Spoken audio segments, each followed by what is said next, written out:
சென்னையில் ஆபரண தங்கத்தின் விலை சவரனுக்கு 400 ரூபாய் குறைந்துள்ளது. 22 கேரட் நேற்று 1 கிராம் 8855 ரூபாய்க்கும் சவரன் 70,840 ரூபாய்க்கும் வர்த்தகமானது. இந்நிலையில் ஆபரண தங்கத்தின் விலை இன்று சவரனுக்கு 400 ரூபாய் குறைந்து ஒரு சவரன் 70,440 ரூபாய்க்கும், கிராமுக்கு 50 ரூபாய் குறைந்து 1 கிராம் 8,805 ரூபாய்க்கும் விற்பனை செய்யப்படுகிறது.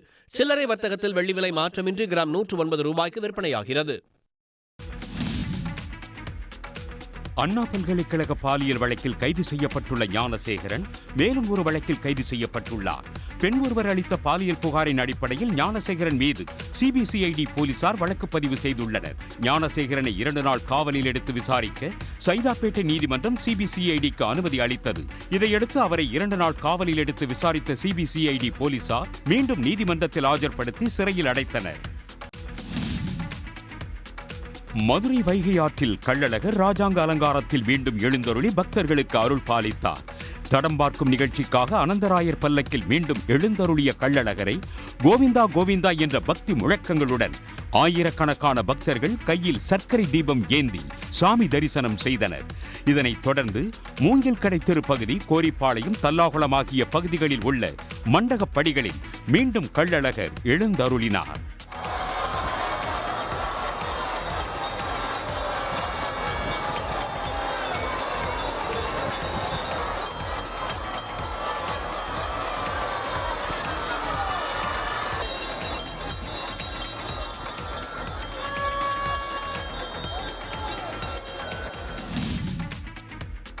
மெட்ரோ ரயில் திட்டத்திற்காக சென்னை அயனாவரம் பெரம்பூர் இடையே சுரங்கம் தோண்டும் பணி வெற்றிகரமாக நிறைவடைந்துள்ளது என்று மெட்ரோ ரயில் நிர்வாகம் தெரிவித்துள்ளது. இது தொடர்பாக மெட்ரோ ரயில் நிர்வாகம் வெளியிட்டுள்ள அறிக்கையில் அயனாவரம் பெரம்பூர் இடையேயான சுரங்கப்பாதை பிரிவு மிகவும் சிக்கலானது என்று கூறியுள்ளது. பெரும் சவால்களையும் 32க்கும் மேற்பட்ட ஆழ்துளை கிணறுகளை எதிர்கொண்டும் மக்களுக்கு எந்த பிரச்சனையும் இல்லாமல் சுரங்கப்பாதை பணியை நிறைவு செய்து கல்வராயன் இயந்திரம் பெரம்பூர் வந்தடைந்துள்ளதாக மெட்ரோ நிர்வாகம் குறிப்பிட்டுள்ளது. தாய்லாந்தில் நடைபெற்ற சர்வதேச அளவிலான பளுதூக்கும் போட்டியில் திருப்பூர் மாவட்டத்தைச் சேர்ந்த பெட்ரோல் பங்க் பெண் ஊழியர் ஜெயஸ்ரீ தங்கப்பதக்கம் வென்றுள்ளார். 39 வயதுடைய ஜெயஸ்ரீ தன் குடும்பத்தினருடன் பல்லடம் அருகே ஐயம்பாளையத்தில் வசித்து வருகிறார். தாய்லாந்தில் நடைபெற்ற சர்வதேச பளுதூக்கும் போட்டியில் பங்கேற்ற ஜெயஸ்ரீ 320 கிலோ எடையை தூக்கி தங்கப்பதக்கம் வென்று அசத்தி உள்ளார்.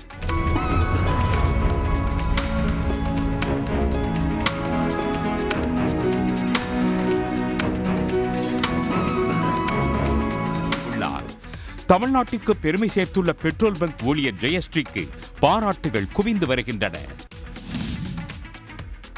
சிவகாசியில் உள்ள தனியார் மழலையர் பள்ளியில் பாரம்பரிய முறைப்படி நடைபெற்ற பட்டமளிப்பு நிகழ்ச்சி பார்வையாளர்களை கவர்ந்தது.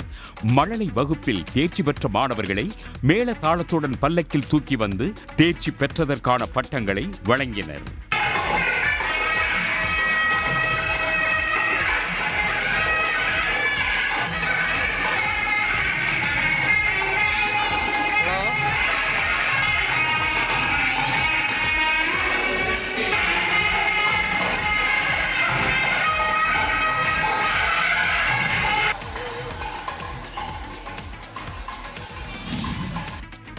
கூடுதல் நேரம் பணியாற்ற தனியார் நிறுவனம் நிர்பந்தம் செய்வதாக கூறி கரூர் அரசு மருத்துவக் கல்லூரி மருத்துவமனை முன்பு திரண்டு 100க்கும் மேற்பட்ட ஒப்பந்த பணியாளர்கள் போராட்டம் நடத்தியதால் பரபரப்பு நிலவியது.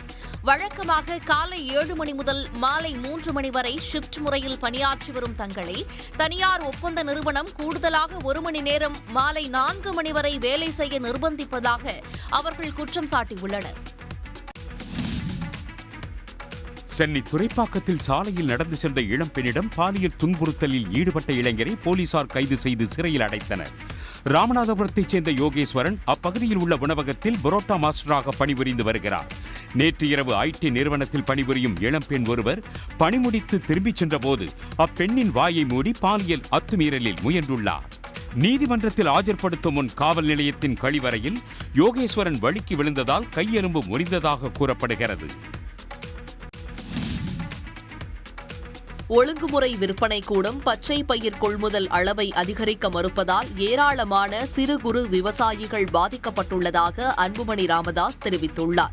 1440 டன் பச்சை பயிறு மட்டுமே தமிழ்நாடு அரசு கொள்முதல் செய்துள்ளதால் பல்வேறு மாவட்டங்களில் டன் கணக்கிலான பச்சை பயிறு தேங்கும் சூழல் ஏற்பட்டிருப்பதாக அவர் கூறியிருக்கிறார்.